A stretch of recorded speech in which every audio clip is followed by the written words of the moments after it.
Welcome to She Persisted. I'm your host, Sadie Sutton, a 19-year-old from the Bay Area studying psychology at the University of Pennsylvania. She Persisted is the teen mental health podcast made for teenagers by a teen. In each episode, I'll bring you authentic, accessible, and relatable conversations about every aspect of mental wellness. You can expect evidence-based teen-approved resources, coping skills, including lots of DBT, insights, and education in each piece of content you consume. She Persisted offers you a safe space to feel validated and understood in your struggle, while encouraging you to take ownership of your journey and build your life worth living. So let's dive in. This week on She Persisted. Everybody is sharing something different. I guarantee there's something about you that is extraordinary and unique and special, and you just kind of need to see that. And I know sometimes that part is hard. We tend to take who we are and what we're into for granted. We tend to downplay ourselves. I don't know why, but we do that, especially when we're young. And to leverage that. Hello, and welcome back to She Persisted. We're doing quick intros because I'm supposed to go to Italy in 2 hours, haven't packed, need to do my nails, recording these podcast intros. I'm a hot mess. But you are going to be listening to this while I'm on vacation. Today's episode is a really phenomenal conversation. We're wrapping up the college mental health series, and we're talking about something that I think causes a lot of people stress, but if you do it right, it can really boost your mental health and your sense of identity and self-esteem and all the things which we talk about in this convo. So Kate Stone is back on the podcast, and we are talking about writing your college essays.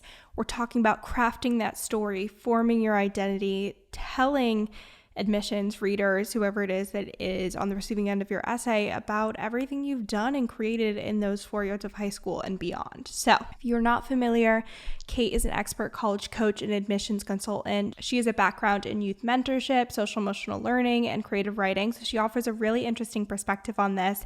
And she just provides so much insight here on the nitty gritty of like, what is the difference between each essay? How can you use each different section to get the most out of your application? And also the larger questions of how do I figure out what to write about? Who am I? How do I get to the point of being like, this is my story and this is how I want to tell it? So this is a phenomenal conversation. And like I mentioned in this episode, this is part 2 of Kate being on the podcast. The first episode, we talked all about motivation. So now that you're like, I know what to do, I got to write my essay, but I got to motivate first, go listen to that episode. It will be in the show notes. And I hope you enjoy this conversation and it takes a little bit of the stress off of trying to figure out how to write your essay. So with that, let's dive in. Thank you so much for joining me on She Persisted. I'm so excited to have you back for a second episode and to talk all things essay writing.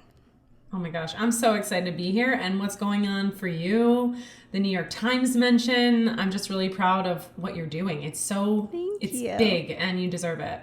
It's crazy. It was so funny. I talked about it on the podcast, but I didn't know that they had included it as a resource. Someone emailed me and was like, there's a link that's wrong on your website. And I was like, what? And they mentioned, I saw in the New York Times, so I guess I was going to check out the links. And I was like, what are you talking about? And they sent me a photo and I was like, this is the craziest thing ever. So I spent like $50 on the New York Times website ordering the newspaper for myself. It was a whole thing. But yeah, you have to frame it. That's like a big My dad win. did. It was so sweet for my birthday. He like got really into it. He photoshopped it. So it said New York Times Sunday opinion. And then he put the photo. He's like really into that kind of stuff. It was adorable. Oh my God. They must have been so proud of you. I like called, they were skiing and I was like, pick up the phone, guys. Guess what happened? And they were like, oh, okay. They were so confused, but they were very excited. But yeah. Yeah. That's like the best thing, the best feeling to be able to call your parents and celebrate.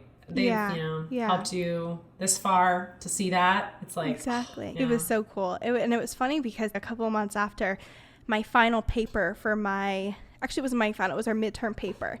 We had to write a opinion piece about teens and smartphone use. And the footnote was on a opinion piece about teens and smartphone use.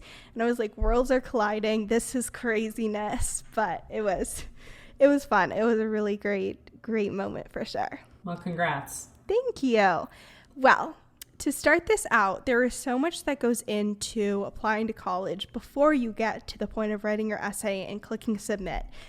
And I think that this is something every high schooler is aware of because it's very ingrained in our society. Like, you enter high school and everything is almost like your portfolio and your resume leading up to this moment of applying to college can be very overwhelming. There's a lot of pressure there for sure. And so putting that disclaimer out there that everyone has a different path, and that even if things aren't going well and you don't know what you're into and you haven't found your passions early on in high school or late in high school, things work out.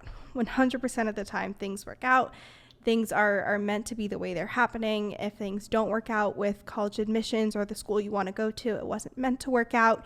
And so with that context, I would love to get your thoughts on how to distribute your time and set yourself up for success when you are crafting that narrative, but also giving the context that like, this is not in a, let's make this planned out, put a ton of pressure here, you have to do it this way, but also for people that do like to plan and be aware of what's coming up in the future and sticking to these interests. So what are your thoughts there with that rambling of all these different ideas? Well, I'm going to give you two answers. And the first answer is for those students who feel like, well, there's nothing special about me. I'm not good at anything. You know, I don't have any special talents or skills or interests.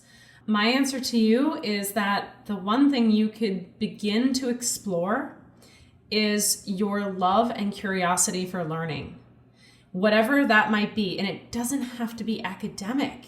It can be creative. It can be interpersonal, interrelational. It can be a podcast that you just got into, like Sadie's, where you're just like gobbling up all the episodes and learning as much as you can.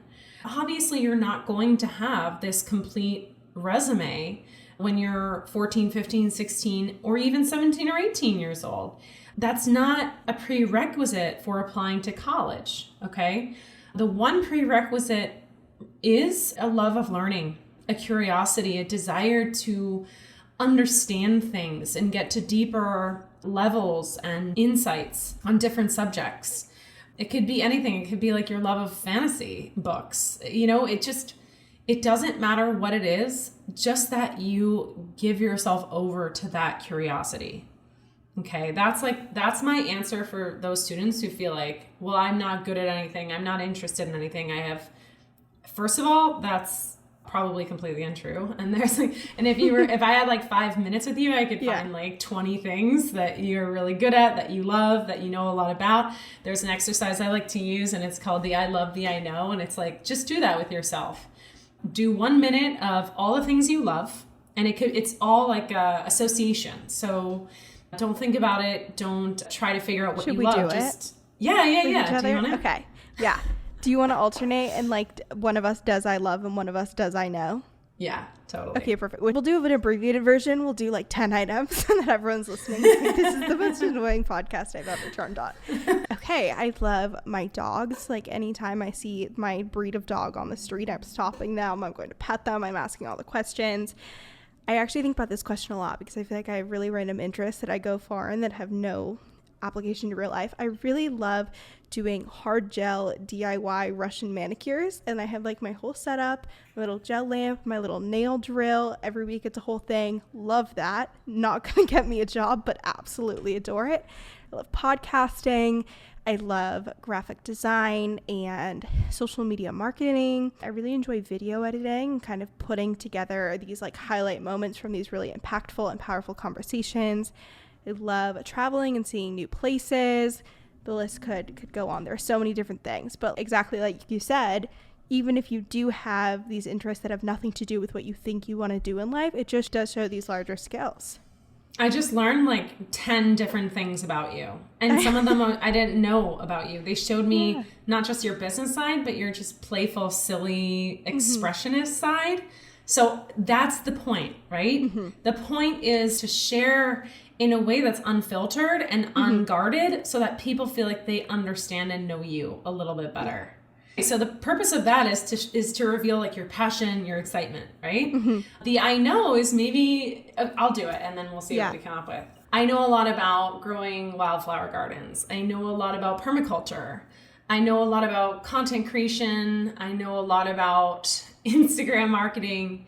I know a lot about building business. I know a lot about hiring and training employees. I know a lot about relationships. I know a lot about motivation. So all these places are going in all these different directions of things that you might know a little bit about it. You might know a lot about it. It doesn't matter. The point is to get things down so that you can begin to follow these threads, because all these are like clues that you get to follow and pursue and see how far and how deep you can take them.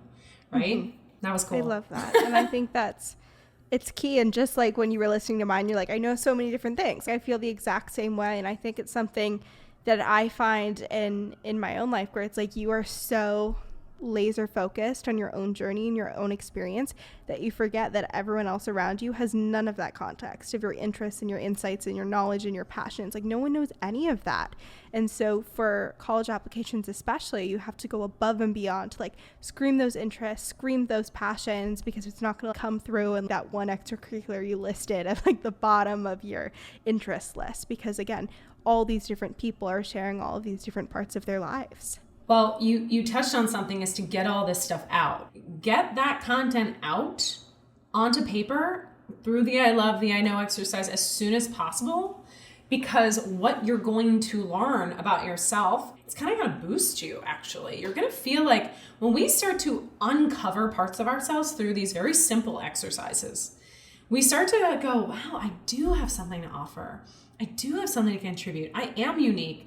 I have value to bring to a conversation, to a relationship, to a college campus.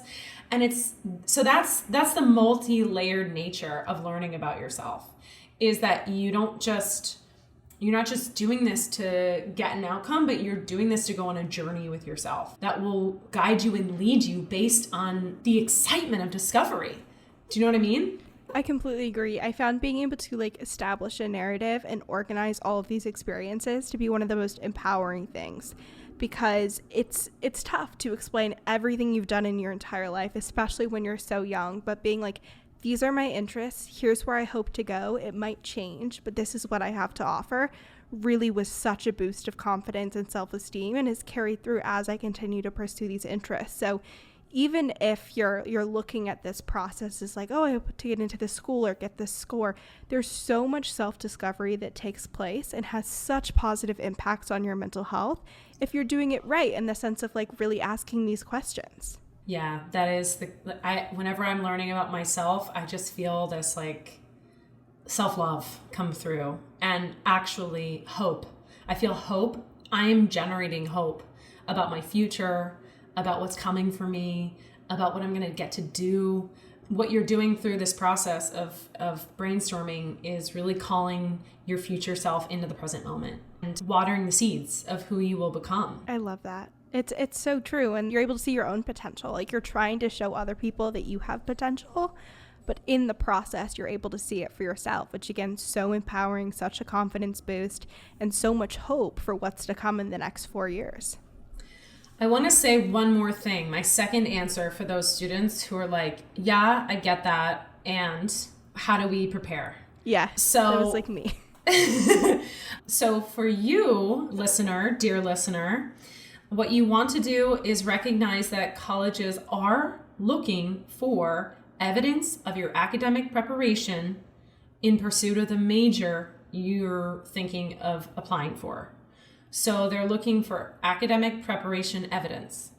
So it's totally fine if you have like multiple interests, as long as you've explored those interests with at least a couple layers deep, whether it's a podcast. What does that look like? Yeah, if you're interested, I feel like one of the easiest ones is like pre-med. I've had so many people that are like, I want to do pre-med. There's so many different directions there. But in high school, what does that look like? Whether it's an extracurricular or a class you're taking, those different routes you can do to demonstrate that interest. Well, number one, you want to look at what resources you have available in your school. So admissions are going to know what you have available, and they're going to look at how you've taken advantage of the academic resources available to you. Like, have you fallen short on that? Have you kind of gotten a little complacent, been like, oh, I'll just do just this level class. I won't push myself for this harder, deeper subject study. Clubs, yes. Extracurriculars. Have you initiated something? Did you start something? Did you get people together to work towards a common goal on an idea you have? Did you read books on it? Did you watch documentaries? Did you listen to 20 podcasts on the subject to get a different idea? Did you read academic articles, scientific articles? Did you look at the industry and what's new in the industry? What's happening? Like, things are changing so fast, especially with the integration of AI now. Look at the industries you're into and look at what's changing, because we are going through massive rapid change. And if you understand the leading edge of what you're interested in, you're going to be able to write about it and talk about it in a really smart way, in a really coherent way. And then honestly, there's just so much available to you on the internet. Admissions officers recognize when students are taking advantage of that. And it's not like, oh, like, I don't know how to Google search. Well, look, you have AI available to you now. If you want to study something, you can literally go, what are like the top 5 resources, ChatGPT or whatever, there's like a few out now, of like how I could pursue this to get a varied understanding of this subject quickly. You can learn so much very, very quickly. And again, that curiosity, the desire to learn, it's really, if there's like 2 things that are so important on a college application, it's the desire to learn and curiosity. Like that is the creme de la creme of what they're looking for. And it sort of it's like you don't even have to necessarily force that impression. It will come across based on your actions, your activities, how you talk about your interests, the questions you have and that you present in your writing. And then the second piece is your distance traveled. Right? They want to know where you've come from, who you are now. That's such an important piece. And we'll talk about the personal statement, but that's such an important piece and theme for the personal statement. I cannot convey that more deeply. You really want to show the growth. There's 2 things that you mentioned there. One thing that came to mind, which I remember the year, I think it was when I was applying or when I was about to apply. And I remember there was this one kid that got into Harvard because he was really into some kind of like software or coding. But he was the one that created that map where you could track all the COVID outbreaks as they occurred. And he was taking all this information from like news sites and public governments and putting it into like a really user-friendly map that anyone could go online and look at and see the data.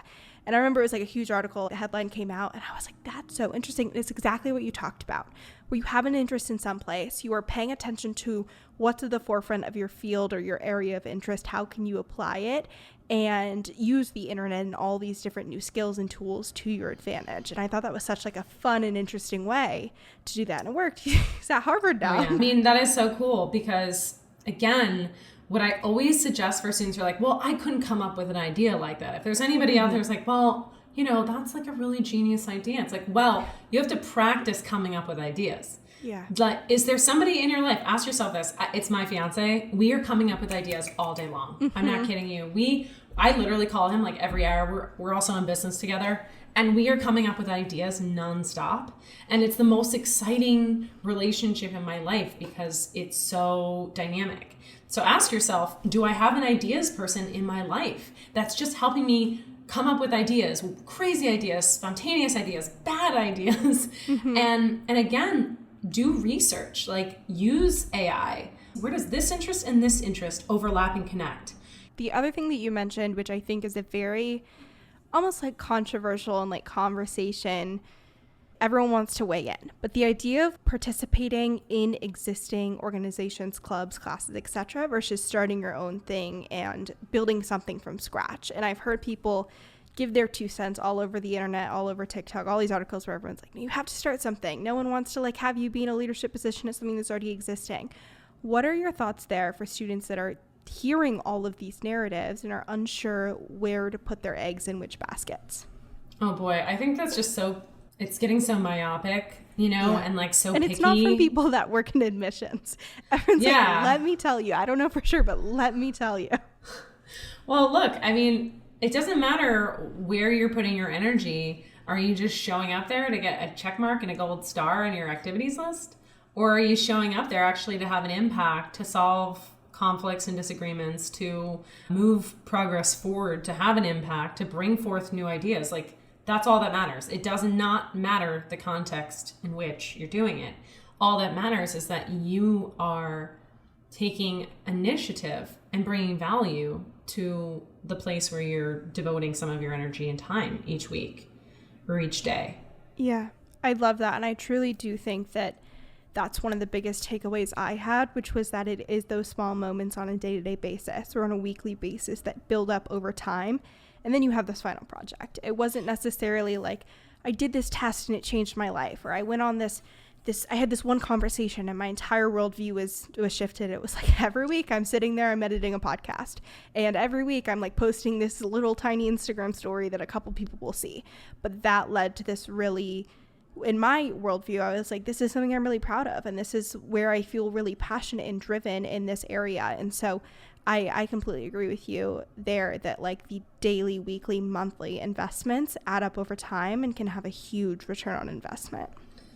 Oh my gosh, that is so on the nose of something I want to mention now, which is for students who are like, well, I don't know where to start with having a big impact.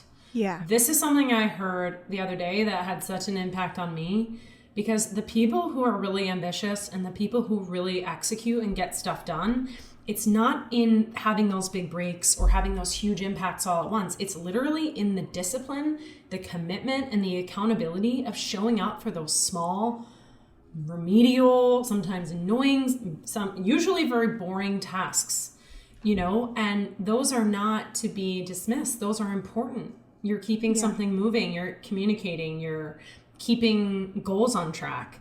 That is actually what creates that big impact, is the small things that you show up for consistently and regularly. Mm-hmm. And if you're like, I'm not motivated, I don't know how to do that, you should listen to our other episode, because we talked about exactly how to problem solve there and make that consistency happen. I've got my book coming out soon, by the way. Oh my gosh. Okay. I'll put your website in the show notes so people can do that. I'll put the episode. Everyone can check it out and consume all the content, because I think a lot of what we're discussing, the first question that would come to my mind is like, okay, great, but how do I do that?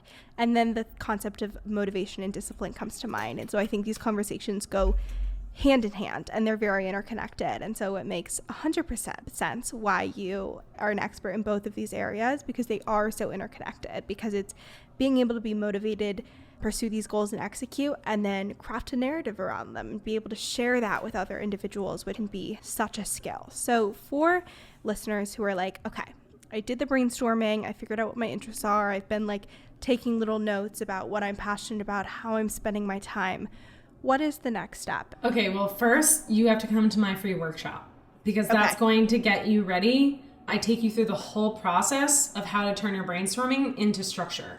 So join my free workshops. We have one coming up July 29th and then again in August. I expect to see you all at every single one of Kate's workshops. Yeah, it's like, what's better than attending once, attending twice or 3 times, because you get something new out of it every single time. But I'm going to have a lot of free stuff coming up. You got to come and learn from someone who knows what they're doing. That's the first step. I wouldn't recommend trying to figure out how to do this on your own, because all it takes is that free workshop for you to be like, okay, I get it. I understand what it's supposed to look like. I understand what the purpose of the personal statement's supposed to be.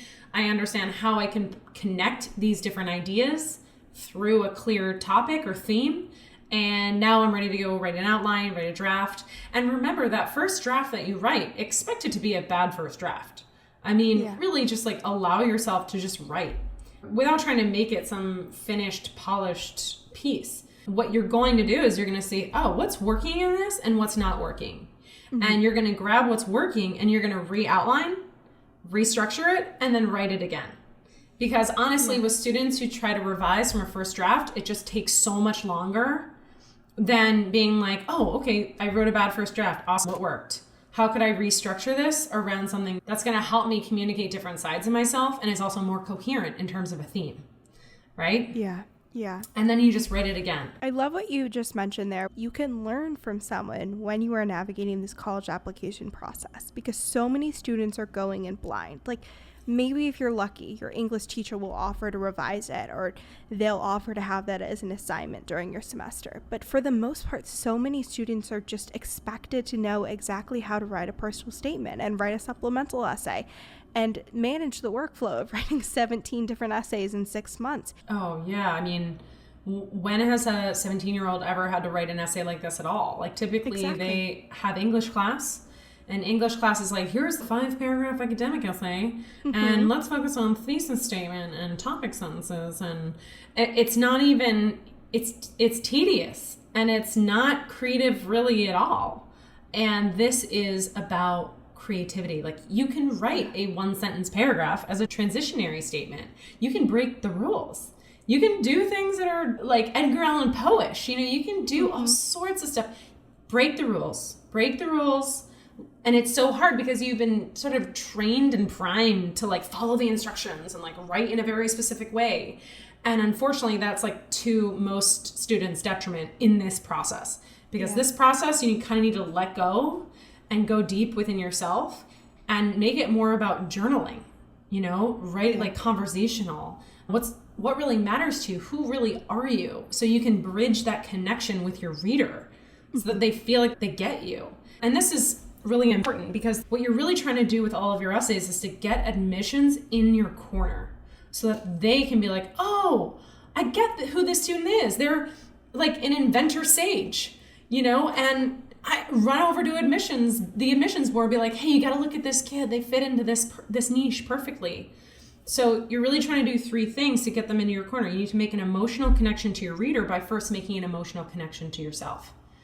So you have to be invested in this process if you want someone who's reading it to be invested in it too, right? And you just do that with sincerity, forthrightness about your vulnerabilities and your like the places where you're weak and the places where you're strong. This is not like, look how great I am. This is who I am, warts and all, and beauty and all. And then finding your story's theme, the distance traveled theme.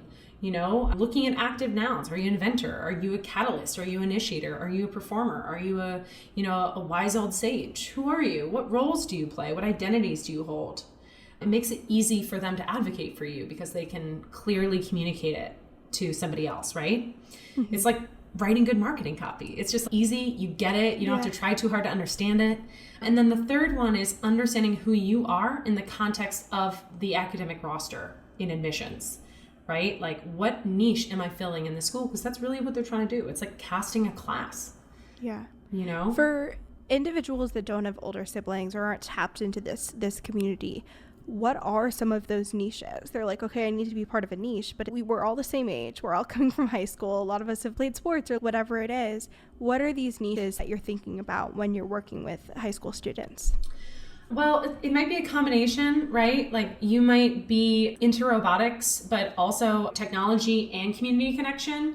Like you want to look at productive tensions you have between your extracurriculars, your personal side, and your academic side. And you want to look at where these things overlap. A niche, it doesn't have to be like, I'm the doctor girl. Mm-hmm. Like that's, you know what I mean? It could be more complex and more nuanced than that. And honestly, you want it to be because you are more nuanced.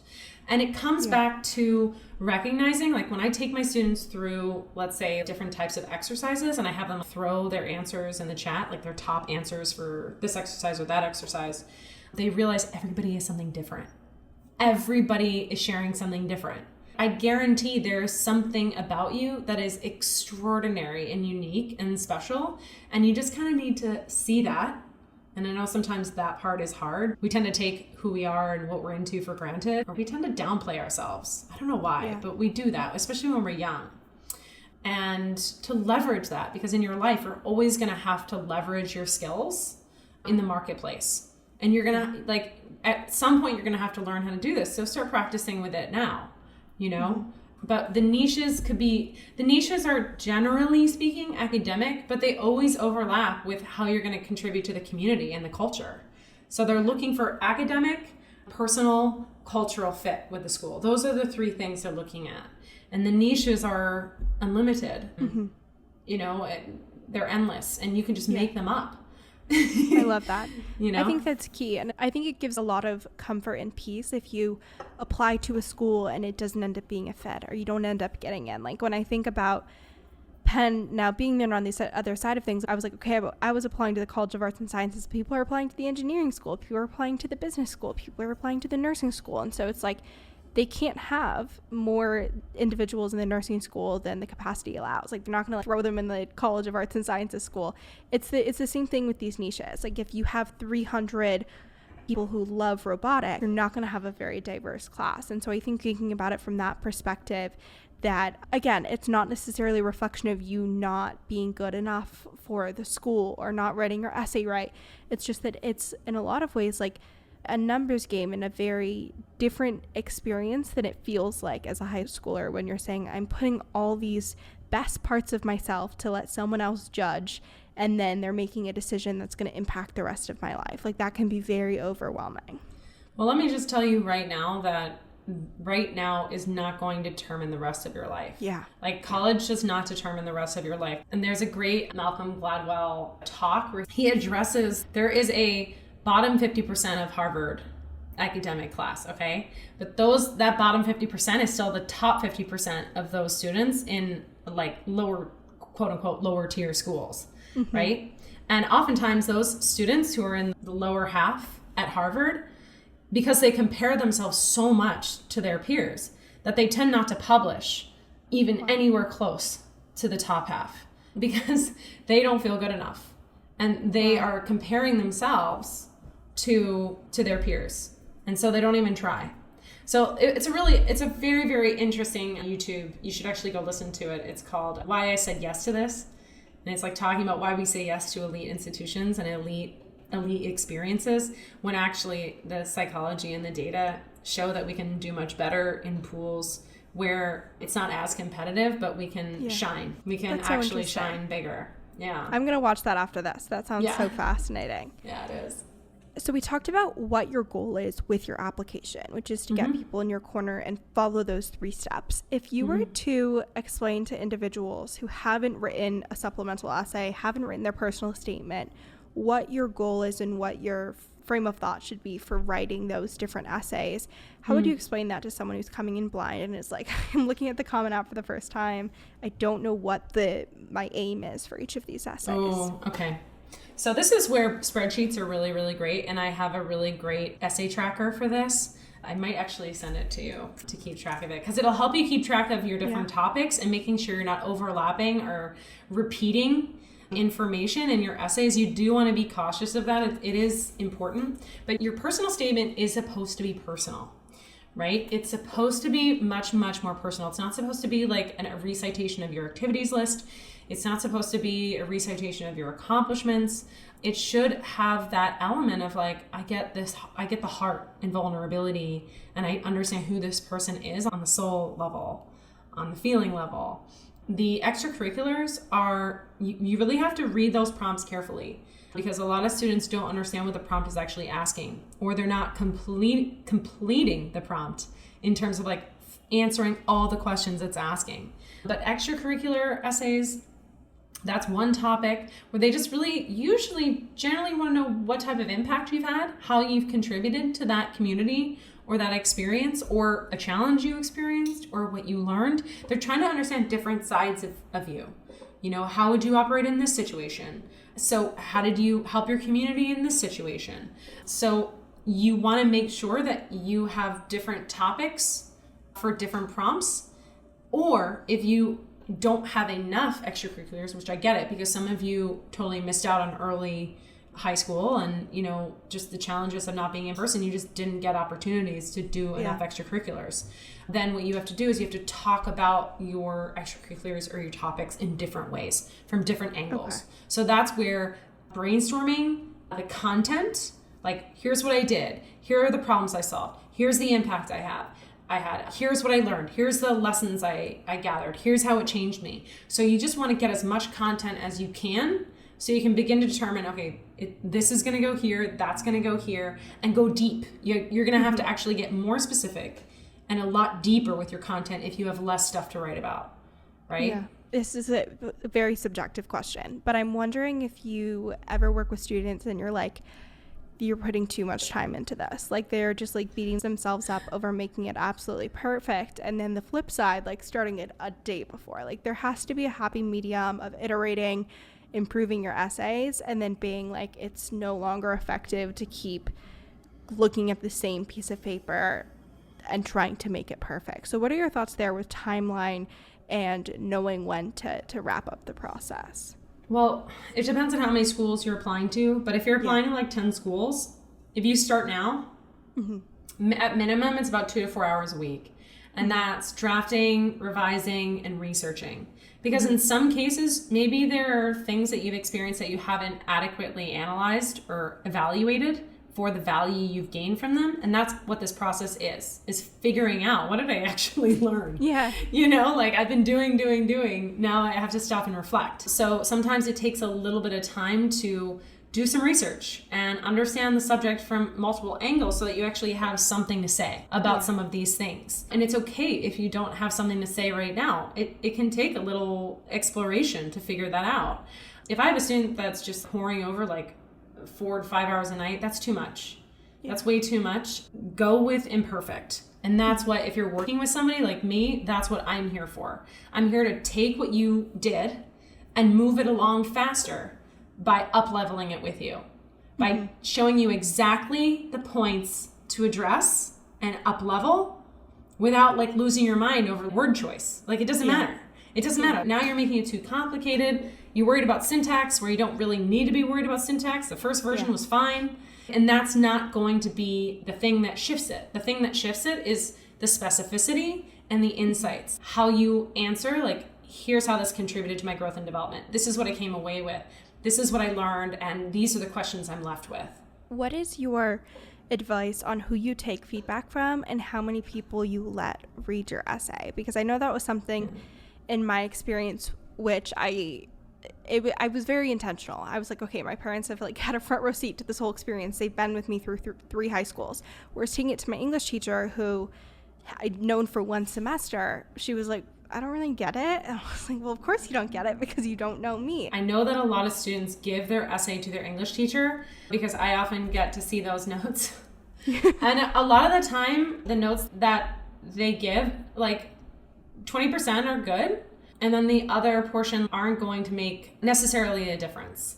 A lot of people are going to have a lot of feedback for you. Someone's going to be like, no, change this and start this at the beginning instead of this way through. Just start over. It's terrible. You're like, I literally had a student this past year who's the English teacher was like, I think you should start over again. And I was like, but that's not constructive. How is that constructive? Like, you have no idea how long this student, we have exhausted so many different options. And this is what we've been working on for 2 months. And if they say that to you, ask them, give context. Like, I've been working on this for 6 weeks. Can you please give me constructive feedback? Not just criticism, constructive. And you really, I want to be sincere when I say this, but you really want to ask somebody who knows something about college essays. Yeah. Like, is there somebody who knows something about college essays in your life? If not, try to find them. Because that's what happens a lot, is that people end up giving feedback that's actually the antithesis of what the purpose of the statement's supposed to be doing. Like, what purpose it's actually supposed to be serving. Do you know what I mean? And the feedback sort of it's like, everybody, look, you ask somebody for feedback, everybody's going to have their 10 cents. You have to be able to discern what's good feedback versus what's just somebody's creative style, like I have students do that with me. I tell students, if you don't agree with this note, this is a stylistic note. You can agree or disagree. Like, you have to understand the difference, Yeah.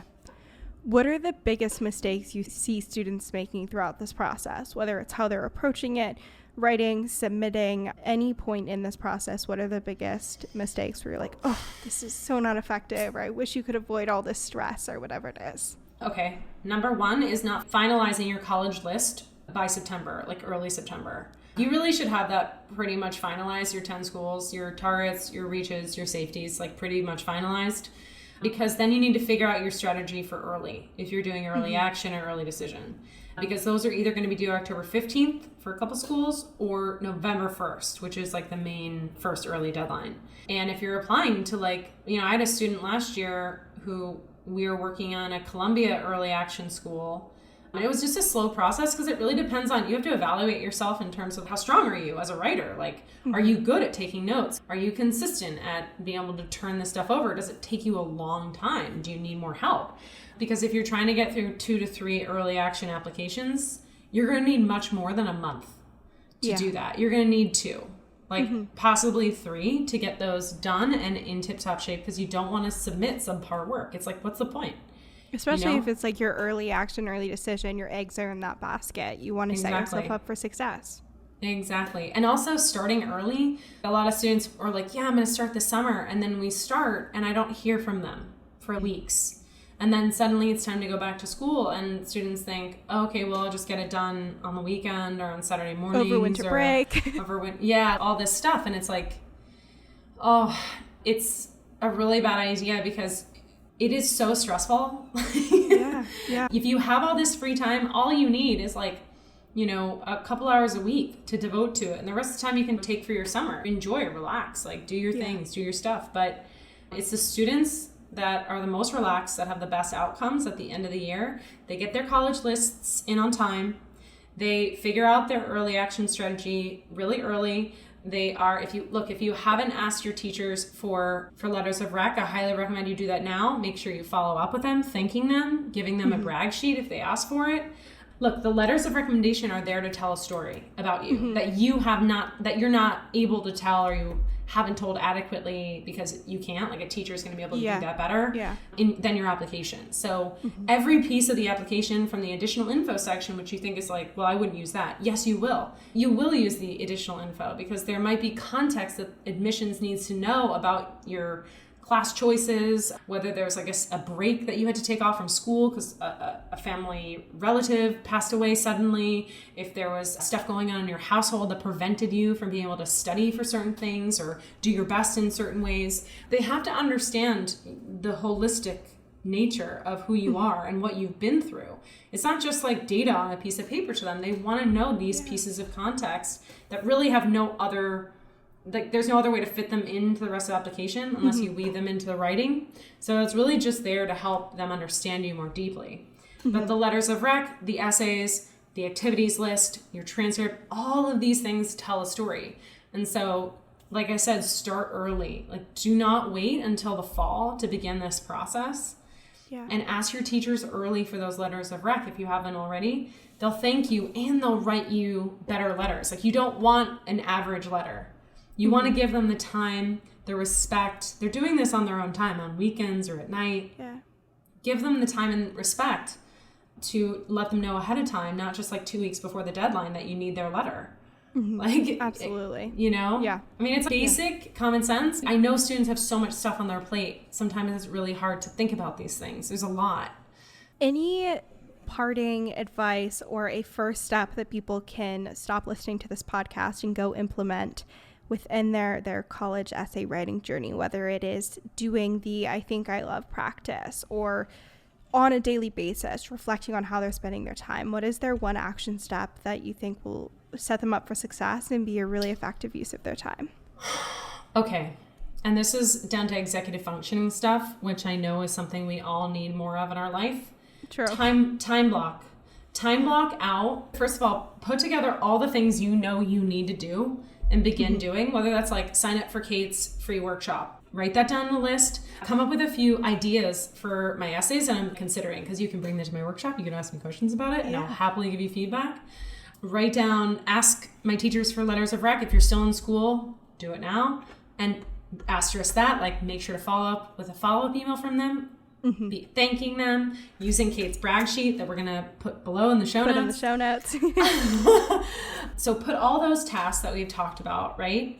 And then if maybe you already know which schools you want to apply to, gather their prompts. They do put out the new prompts at the beginning of August, but they usually don't change that much. So chances are those essay prompts are going to stay the same anyway, but just FYI. So put those down and then start time blocking out. Okay, I'm going to go to this workshop on this day. Then I'm going to start working on my personal statement on this day. Like Saturday mornings is my day for college stuff. Tuesday nights, I'm going to tell my parents so they don't bug me every single day for the next 2 months. Okay, Mom, like I'm designating Tuesday nights as college discussion night. And that's it. Like, I don't want to hear about it. Like you can take proactive steps to prevent yourself from feeling like everyone is on you. So start writing down all those things that you know you need to do. Add your parents to your Google Calendar. They'll never bug you again. They won't. Like, chunk it into specific tasks that can get done at the same time, and then start time blocking out just 2 hours a week to start. I love that. And I think that's huge. And if you carry that practice through to the end of application season, you'll be in such good shape and you'll avoid what so many high schoolers experience, which is just the stress and burnout and overwhelm of being in a really important semester and having more challenging classes and also navigating this huge laundry list of timelines and things that have to get turned in. So I think that is essential to being successful throughout the whole process. Yes, and that's a good point, is you can get a timeline Perfect. of like college deadlines, like just college everything, when you should have your list, when you should have this, and just put that into your calendar with reminders. Like, okay, this is due in 2 weeks. Don't just let it sit in your calendar. Make sure you schedule the time to work on that stuff too. Otherwise, if it's not time to actually work on it and it's just the deadline in there, you'll come up on the deadline and it won't happen. So I when love you're putting, do both. Yes, 100%. No, I think that's key. Thank you so much. I'm going to link down the list and be like to my sister, I have to listen to the whole thing.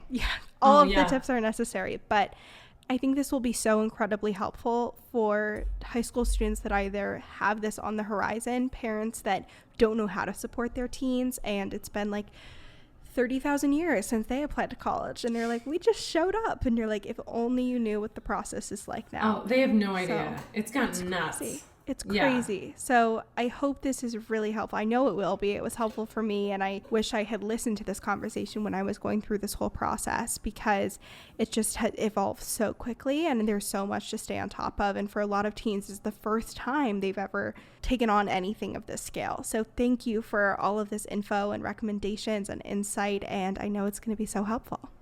Can I add one more thing about the early strategy? Of course. More and more so, the early application pools, those are getting like 50 to 60% of the class is being filled by those early application pools. Yeah. So that's why I'm saying focus on your early strategy right away. Like if you know where you want to go, early action it. Yeah. And make sure you look at the data too. Look at your specific school. Like how many people did they take in from the early? How many people did they take in from... And you'll be able to understand that strategy if you don't have any help for this. Yeah. And as someone who did early decision, I cannot even explain to you how unstressed I was come winter break. I was like, this is great. I'm done. Like, it obviously doesn't work out that way for everyone. And there's such a process. If you're reworking your essay over winter break and getting in all your other applications, but if it does work out for early action or early decision, you'll be so much less stressed. Oh, yeah. I want that for everybody listening. Yeah. An actual We're manifesting holiday. It for everyone listening. Yes, we are. Thank you so much, Sadie. Of course. Where can people find your website, find your resources, follow along on social media, all of the things? Okay, so for those of you wanting to sign up for my free workshops, which go to universitygurus.com/workshops.